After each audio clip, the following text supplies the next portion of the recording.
The following documentary deals with subjects that may upset certain members in the audience, as it presents possible interpretations of historic facts.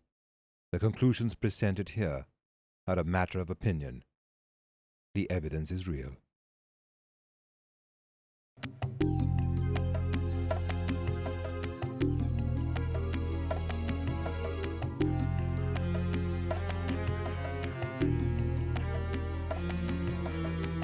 In the late 15th and early 16th centuries, there lived a multifaceted artist called Leonardo da Vinci.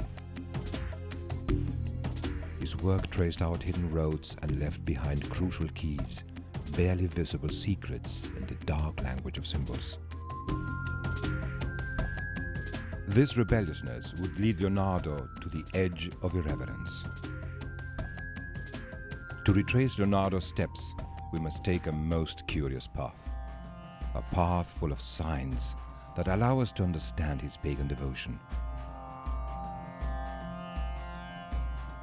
A biblical figure marks the course, a saint with contradictory meanings that, visible or invisible, is present in almost all of Da Vinci's work. Sometimes he's in the foreground, and sometimes he's just barely suggested in a gesture or a symbol. John the Baptist, enigmatic or intentionally sidelined figure. Why are the Holy Scriptures so reticent about the man who announced Jesus' advent?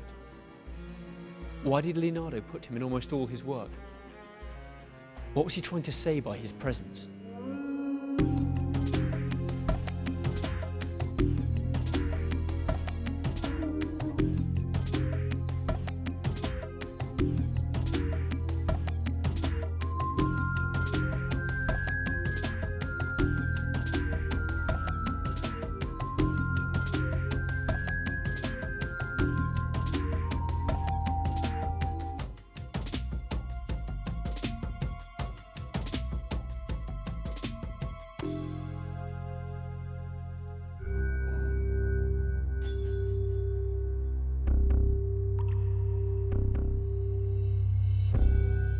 The messages in Leonardo's paintings shout out to us from across the centuries. They are living forms, thriving with the energy that only exists in art. Leonardo always wanted to know a little more. The fire of knowledge lit up his mind and filled his sleepless nights. It's thanks to restless and brave men like Leonardo that history was beginning to emerge from the shadows of the Inquisition. Due to his talent, Leonardo was a rebel. In a way, he could not help it. How can someone with the wings of a falcon act like a dove? The year was 1452. In a modest village in the Italian prairies, an illegitimate son was born to a humble peasant and a young clerk. The child would be a master of art and science. Well ahead of his time, he would astonish the world. In his way, he would be a prophet, a man with his own rules, codes, and style.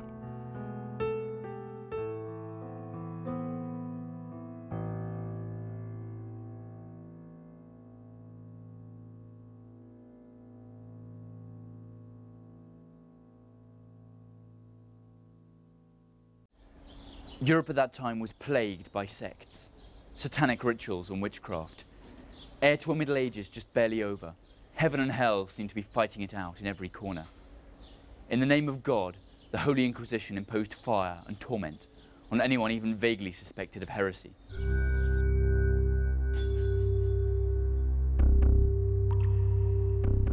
Its ardour instilled fear into every corner of Europe. Its word was indisputable, and no one was above suspicion. So much heresy had to be paid for, with blood.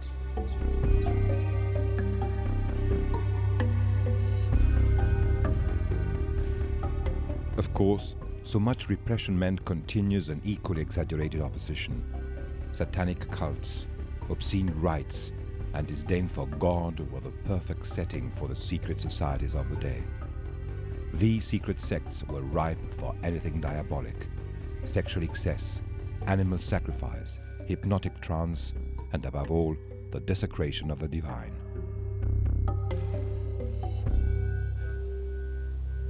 The crowded cities of Europe secretly housed a large number of pagan ceremonies. Although there were slight variations, these rituals had a common theme. They all aimed to renounce the Christian faith, to manifest infidel fervour, and give way to supernatural powers. Perhaps subconsciously, all these heretics had a sole aim: to regain the lost pleasures of the forbidden, to free the body, to unleash the imagination. It's not hard to imagine Leonardo investigating these rituals, perhaps even participating in them anonymously, studying people's strange drives. If the Christian Church forbade the sensual pleasures, who then would permit them? The Antichrist? Although its participants were relentlessly persecuted and annihilated, the Black Mass was a very common ritual. Let's imagine Leonardo observing some of the ceremonies born out of the anti-faith. The Black Eucharist host stood out against the flames of the torches. The Messiah was offended, insulted, his name was desecrated, and his image disgraced. Women presided over some of the ceremonies in response to the closed sexism of Catholicism. The desperate shrieks of the priestess rose above the stench of the sacrificed beasts, the smell of blood and sex. Blasphemy, orgies, and the sole aim: to invoke the Black Angel. Skulls, horns, black cats, snakes. Most heretical sects worshipped any symbol that offended the Christian God. This included the apocryphal Gospels, the unofficial account of Christianity's events. For no apparent reason, these accounts were excluded from the Bible. And here lies a key point. For the Catholic Church and the Inquisition, the range of heresies stretched from the most radically demonic sects to the offshoots of Christianity, though not blasphemous or even anti-Christian, did not follow official Vatican dogma. One of these sects followed John the Baptist. Why did people worship John the Baptist? And why was it considered heretical to do so? Was Leonardo a follower of John the Baptist? One thing's for certain: Leonardo was fascinated by the prophet of the desert. But first, let's take a good look at this figure who so obsessed Leonardo. A strange character in the Gospels, a loner, isolated. Though in the Bible, it is almost as if John the Baptist belonged to another story. In the pagan versions of the Gospels, however, his role is much more active. He was born miraculously to a woman of 80. John the Baptist baptized Jesus, yet he chose to follow his own path and he had his own followers. He did not join the Messiah's group. When the Catholic Church became powerful, the followers of John the Baptist were persecuted like the followers of the Antichrist. The recurring presence of John the Baptist in Leonardo's work gives us a glimpse into the darker side of the master's beliefs. Leonardo's work often contained secret codes that alluded to the artist's deepest convictions. Symbols which, had they been detected, would have been deemed heretical and damnable. Marks and gestures subtle enough to elude the accusing eye of the Inquisition. Signs that today sparkle from aged canvases. Leonardo painted Saint John the Baptist from 1513 to 1516. There is no record indicating that he was commissioned to do this piece or that he received any compensation for it. He must have made it out of a personal desire to pay homage to that saint. Leonardo put many subtle messages in the painting that suggest his sympathy for the sect loyal to John the Baptist.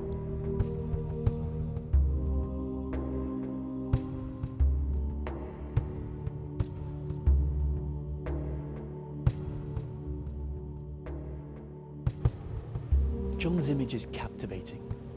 He's an aesthetic and solitary character who gave his life for a Messiah who practically ignored him. When John was arrested by King Herod, he patiently waited for Jesus, and Jesus never came. And yet Jesus of Nazareth did not begin to preach until after John was dead. What was the connection between them? According to the Holy Scripture, both met when Jesus, who had felt his prophetic calling growing inside, was still searching for his path. In the desert of Jordan, Jesus went to see John the Baptist, listen to him, and undergo a public baptism.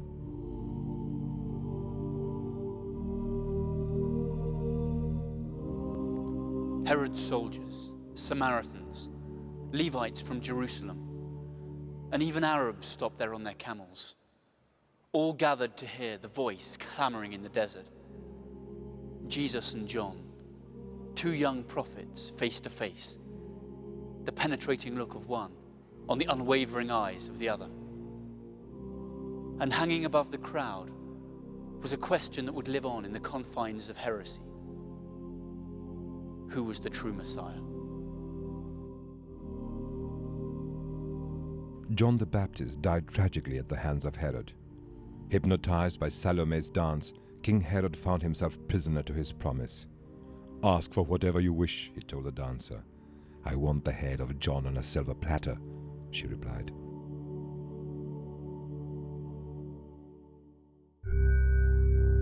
John the Baptist, pointing his index finger to the sky as depicted by Leonardo da Vinci, means oath and blessing. In a word, it alludes to God. This is not at all strange, considering that John the Baptist is a saint. But when this gesture, linked to other symbols, begins to appear in all of Leonardo's work,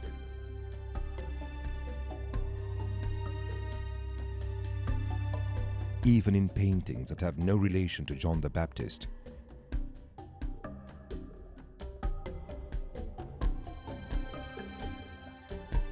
its presence takes on other meanings.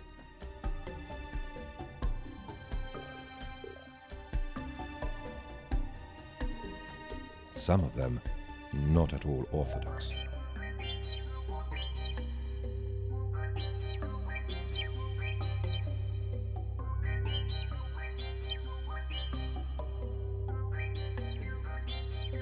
The question is not at all ingenious, and we will repeat it.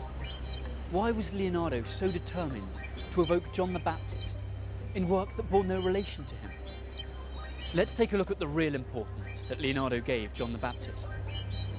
Very artfully, Leonardo rendered all traces of his sacrilege invisible. But through his work there is a disturbing doubt. What if John were in fact greater than Jesus? What if the world had misidentified God?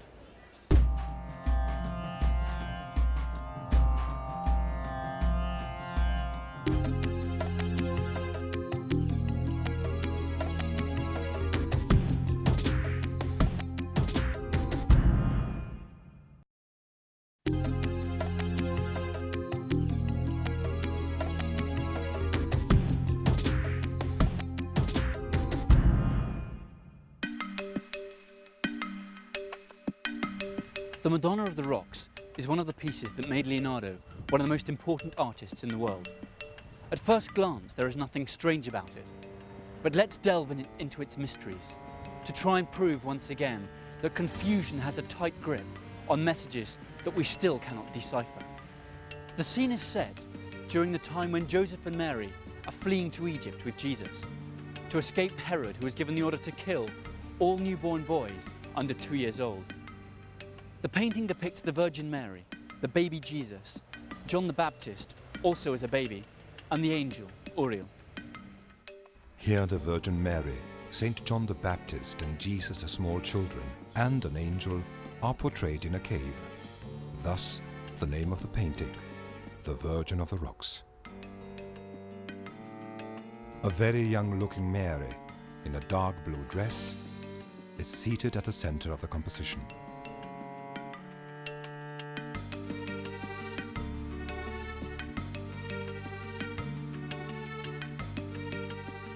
The choice of characters and setting may not seem striking. The mystery begins when we ask ourselves, which one of the two children is Jesus? Let's look carefully at the hands and the attitude and position of the bodies. If we look at these with the religious standards of the time in mind, we will find some very confusing details. The figures relate through gazes, gestures, symbolic hand language, and body posture. Each of these elements has a different meaning that varies depending on their position. Following these codes, it is possible to determine who of the two children is Jesus in Leonardo's work.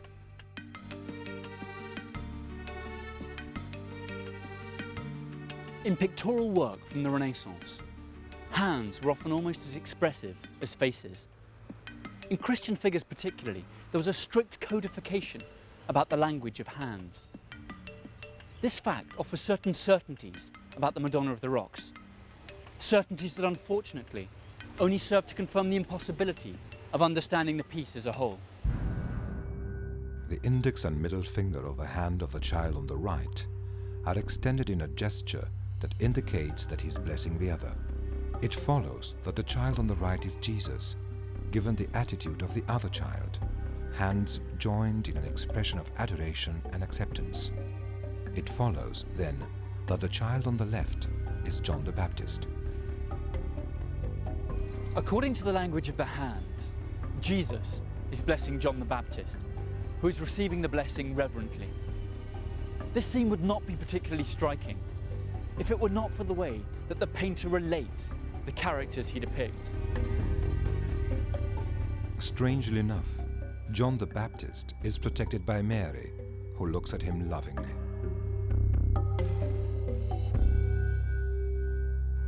The other female figure is Uriel. According to Catholic liturgy, she is John the Baptist's guardian angel. In this painting, Uriel is behind Jesus. Thus, Leonardo castled the figures, placing John the Baptist in Jesus' natural place, and Jesus where we should expect John the Baptist. Furthermore, Mary's hand seems to be threatening Jesus, whom she should be protecting. John with Mary and Jesus with Uriel. Why such confusion of names and roles? Furthermore, Uriel is pointing at what would seem to be the chosen one, at John. But who really was the chosen one? This changing of places culminates with further details. There is a convention in the position of saints in religious art, a convention that respects position hierarchies. The image of Jesus should be above all other characters, or at the center of the scene, since he was the Messiah. Physically, no one can be above the Savior, because this would imply that there is someone more important than him. Yet, in Leonardo's work, John the Baptist is above Jesus. Every Renaissance artist employed the physical distribution of the characters to underline hierarchy and importance. Leonardo left nothing to chance. Carelessness was not a possibility. Why then did he intentionally generate this confusion? And what was he trying to say? All of the details of this painting point towards a protagonist, the baby Saint John the Baptist. John is above Jesus. The angel Uriel points at John as the chosen one. Mary protects John and not Jesus, whom she seems to be holding back with a gesture of her left hand. John the Baptist's central role in The Virgin of the Rocks is a stance that challenges the strict religious tenets of the day. This was not a minor detail, but, in the eyes of the Catholic Church, a true sacrilege. Its message would be, then, that John the Baptist is above Jesus. John is the chosen one. A further detail cannot escape our analysis. Jesus is naked and fragile, coldly placed on the ground, whereas John appears clothed. The reaction of the Convent of Immaculate Conception, the order that commissioned the altarpiece, was strange. When they saw it, they had reservations. They refused to pay Leonardo for the work, claiming that it was too confused. Leonardo, in turn, threatened to paint an identical one for other clients. There is only one other way to analyse this piece. The child next to Mary is in fact Jesus. and the child next to Archangel Uriel is John the Baptist. This interpretation is in keeping with classic liturgy. But if this were the case, the heresy would be still worse.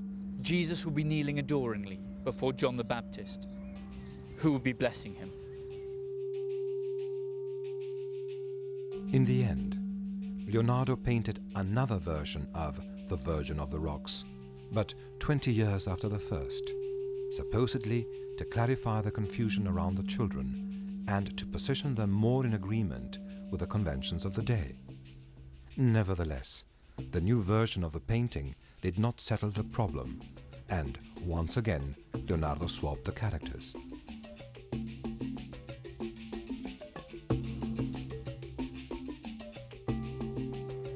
The secret societies to which Leonardo belonged held that originally Jesus was a disciple of John, but that the two became rivals.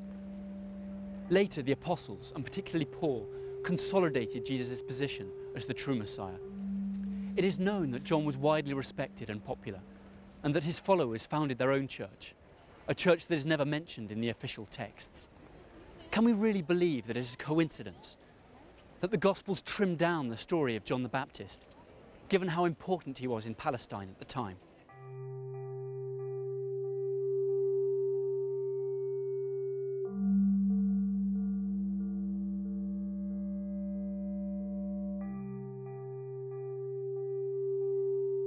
Although Leonardo paints another version of the Madonna of the Rocks, he does not resolve the issue of the hierarchies. If we take a closer look at the painting, further issues arise. What does Mary's threatening hand above Jesus' head signify? Why is Angel Uriel looking the other direction? Looks, gestures, and hands mark an uncommon tension. Perhaps because what the scene really depicts is two prophets sizing each other up. In the Gospels, it is clear that the relation between John and Jesus was not at all cordial. Indeed, it was quite distant, if not tense.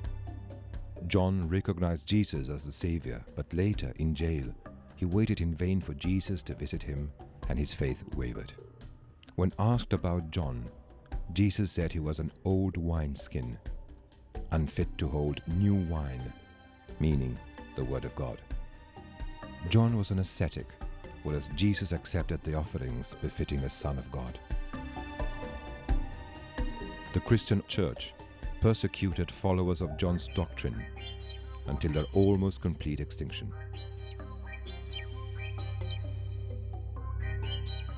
These followers included Templars and other sects true to John.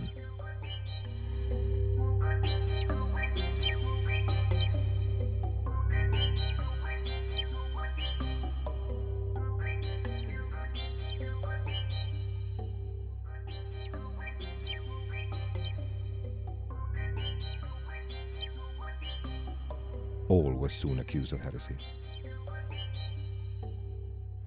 How can one avoid thinking about Jesus' tragic death when seeing his image as a baby?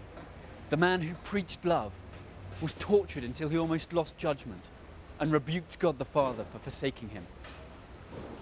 How can one avoid thinking about John the Baptist, locked away in the darkness for years and finally decapitated at the request of a loose woman? Perhaps their rivalry contains the seeds for human misunderstanding, which caused them both death and suffering. Perhaps that's precisely what Leonardo wanted to convey in this piece: the misunderstanding, confusion, and contradictions of a cult that imposed its will through blood and suffering.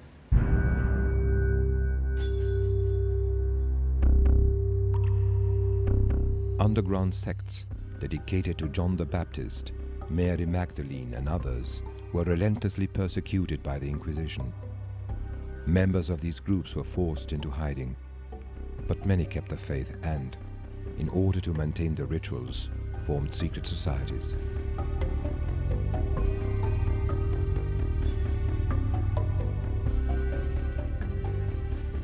These societies brought together a disparate group of personalities. They sometimes included members of the Catholic Church, influential figures from the worlds of politics and the military, aristocrats and artists. In the 15th century, These sects were hidden away in the passageways of faith, leaving subtle signals by which they could be recognized. Signals that rang from the riskiest of places, even from the altars of the dominant church, like a raised finger saying, "It wasn't like that." The gesture of John, a recurring symbol in Leonardo's work. A gesture that expresses faith and ideology, unlikely friendships, and a secret acknowledgement of certain profane sects that survived in the shadows. Even though it might have meant being burnt at the stake, Leonardo used this symbol time and again, with boundless provocation. What led Leonardo da Vinci to put heretical messages in holy works of art?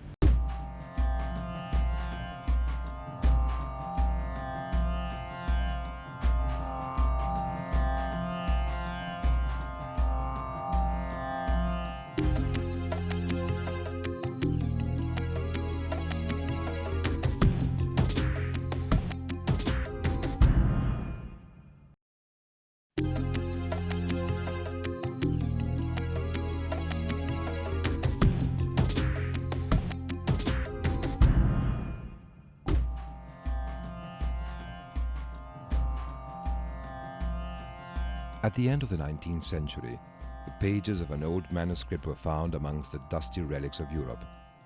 A peculiar sign indicated that the writings found in Paris were by the same person as other similar writings found in London, Vienna and Milan.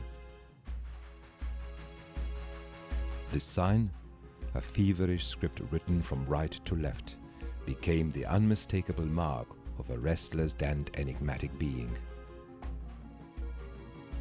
When the experts held a mirror to these dusty pages, they did not expect to find anything more than another insignificant antique. But these documents brought to light revolutionary knowledge that would have changed the course of history and religion.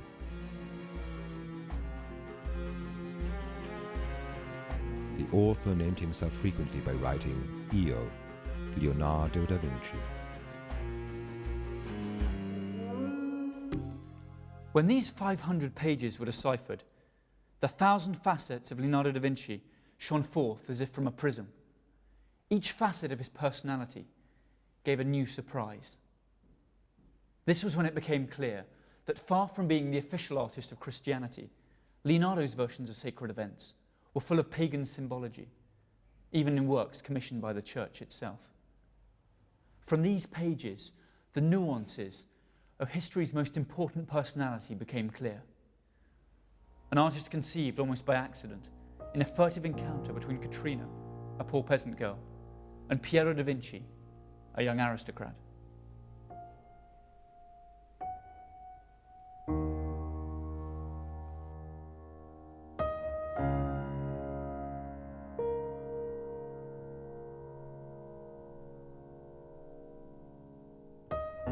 Caterina was 16. Her unusual pastoral beauty gave her a charm that Piero da Vinci could not resist. But all the lad was after was a brief fling. At 24, Piero was following his family's wishes: become a clerk and marry a girl of his class.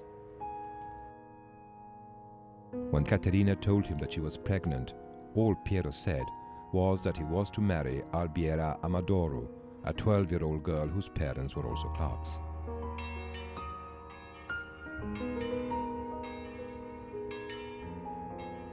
At 10:30 on the night of April 15, 1452, Caterina gave birth to a son by candlelight. For the next 5 years, the boy grew up at her side. He drew sustenance from his mother's simple village and was ignored by his father, who lived in one of the most lavish mansions in Vinci. Albiera, however, the wife of Leonardo's father, didn't have children and grew deeply fond of this restless, blonde-haired young peasant. Leonardo never forgot his first mother's caresses. Her memory stayed with him as long as he lived. But it was Albiera that was his true mother, his beloved, La Mama. She taught him how to write, gave him love, and for as long as she was able, an education. But one day, young Leonardo's world came crashing down again. At the age of 24, Albiera died in childbirth. Leonardo was just 11 years old. The memory of his two mothers stayed with him throughout his life. He took after Katrina with his unbridled spirit, his inexhaustible fantasies, and his love of nature. He remembered Albiera when pursuing answers to his endless problems or concentrating on his abundant research. His life was marked by two women, two absences. Leonardo lost two mothers in his first 11 years. For the rest of his life, he would use paint and brush to look for the female figure whom he had lost so early on. This loss deeply marked the painter of virgins and ladies. Much of Leonardo's work depicts the search for the female figure, the pain of loss, the sublimated image of his two absent mothers. He shows families without fathers, lonely children with lost looks in their eyes.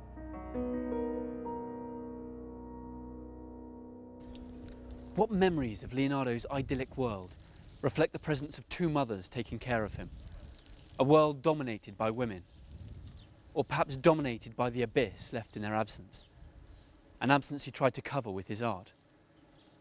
In his brief but intense pictorial work, the female figures come to life with a pure and overflowing energy, a vital and luminous energy that came from Leonardo's own hand. At the time when Da Vinci was composing heavenly works of art dedicated to idealized women, virgins and saints, the Church had a very different view on the role of women.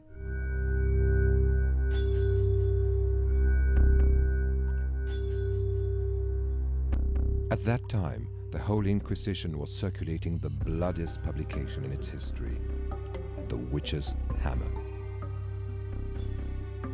It described the danger of priestesses, mystics, gypsies, and any other woman suspected of having knowledge that might be called blasphemous. New times were at hand. Europe was dominated by men. Inquisition fires burnt 8 million women at the stake that are considered evildoers or Satan's vehicles. Ancient sects that worshipped goddesses or Mother Earth would soon be crushed by martial law. All non-Christian practices soon became anti-clerical. This same church commissioned work by Leonardo. And while he willingly made it, he never forgot to spice it up with profane messages. Bold, ironic, and passionate. Through his paintbrush, saints and virgins became subtle allusions to female myths, to the sects whose followers were silenced at the stake. Da Vinci's painting was the language he used to express everything that the official religion had forced into silence. A language destined to be understood by very few, since it could not be put into words. The message had to be cryptic, closed. It could contain just a slight suggestion, a gentle whisper of what the master Leonardo really wanted to say. The slightest slip could cause him to fall into disgrace. And he knew that, should that happen, none of his influential connections would be able to save him. Leonardo believed that where logical, masculine and scientific thinking ceased to be, then true spiritual enlightenment, true communion with nature, the sacred, and with the feminine essence could arise. There are a few specific keys to Leonardo's work: the search for the feminine, the absence of his two mothers, and a profound anti-dogma sentiment. The exaltation of the illegitimate, of what lies outside the law, had a personal importance which stemmed from his own history. The rejection of his father and the mandates of his family left deep scars on his soul and in his art. The labyrinth of a childhood full of shadows, combined with his own dark beliefs, are represented clearly in his pivotal piece, The Virgin and Child with St. Anne. This piece depicts the Virgin Mary and her mother, St. Anne, with two infants. The one in the Virgin's arms is the baby Jesus. To one side, John the Baptist. Painted on cardboard, this piece has a strange and wondrous beauty. Due to the bluish hues of the figures and indefiniteness of the background, the image seems to be immersed in an aquatic, wavy atmosphere. Perhaps a memory of the beginning, of the lost paradise of the maternal womb. The two figures, the two women are so combined that their silhouettes and clothing merge. The two mothers fuse in a single picture, an oval that envelops the three characters in the shape of an egg, the symbol of the seed of life and the creative force of motherhood. Saint Anne's hand in the gesture of John the Baptist is striking.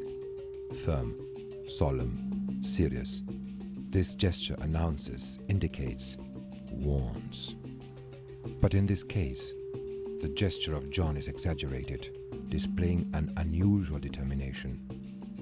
Disproportionate to the body of Saint Anne, the hand rises up and decontextualizes the other figures, giving it a strange centrality. This hand has a certain rigidity, a certain masculinity, as if Saint John the Baptist and Saint Anne were a single person. Leonardo continued to litter his work with disconcerting symbols. In this piece, Leonardo combines the two figures into one character. St. Anne with the finger of St. John the Baptist. Two figures connected by the worship of sects. All these ideas were in conflict with official Christianity.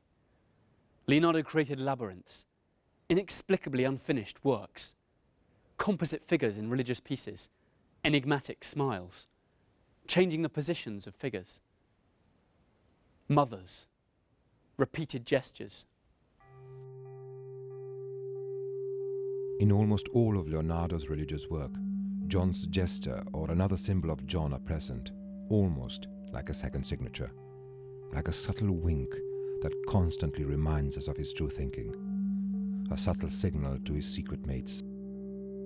If we consider all of Leonardo's work and count the number of gestures of John, it becomes very clear that Leonardo belonged to a sect loyal to John the Baptist. In The Last Supper, the character of Judas to the left, behind Jesus, is holding up the telling finger. The character seems to want to say, "Remember John the Baptist."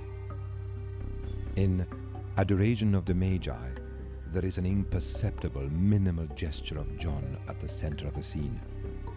To reaffirm the subliminal presence of John the Baptist in a scene unrelated to him, there is a magnificent and fully detailed tree that seems to be suggesting this gesture. The calm spiritual people around the tree do not worship the newborn, but rather the roots of the tree, the carob tree, a symbol of John. But this gesture is repeated, indeed, overemphasized in St. Anne and the young St. John, and then again in Bacchus. Time and again, Leonardo makes sure that we shan't forget John the Baptist. In Leonardo's work, every sign, mark, or hidden message represents a deep feeling and strong conviction. His paintings became a vehicle for the many voices who had been silenced by blood. His work swung between the permitted and the forbidden, honor and condemnation. Where is the dividing line that puts us on one side of history or the other?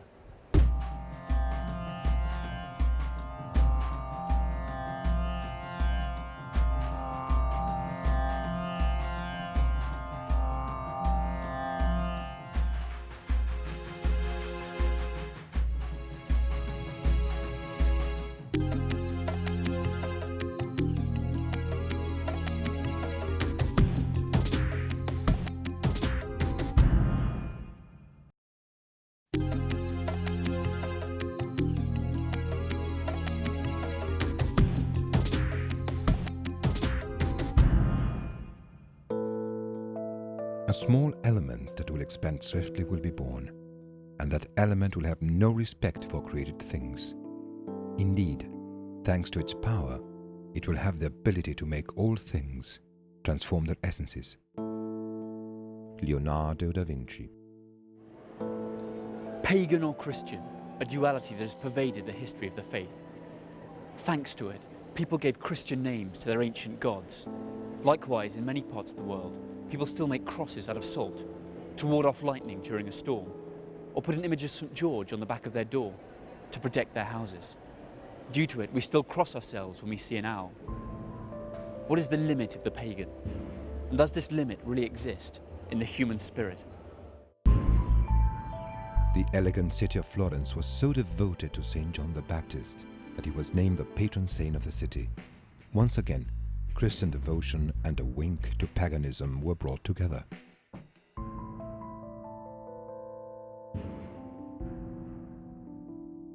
With great skill, Leonardo da Vinci waded through the murky waters that divide the unacceptable and the permissible. Since he knew perfectly well what would be unacceptable to the Church, he carried out his suspicious activities in secret. Leonardo is not known as a sculptor. Though he did conceive projects and make models that would have made magnificent sculptures, they were never carried out. In great secrecy, however, Leonardo made a sculpture with a fellow artist. Aware of the possibility that they were committing heresy, they sculpted the piece secretly. There were no witnesses, and they left no record of their creation. What could be represented by the only sculpture that Leonardo ever made, if not John the Baptist? The sculpture is here in Florence, on the facade of none other than the Baptistery, a building dedicated to John. It's a delicate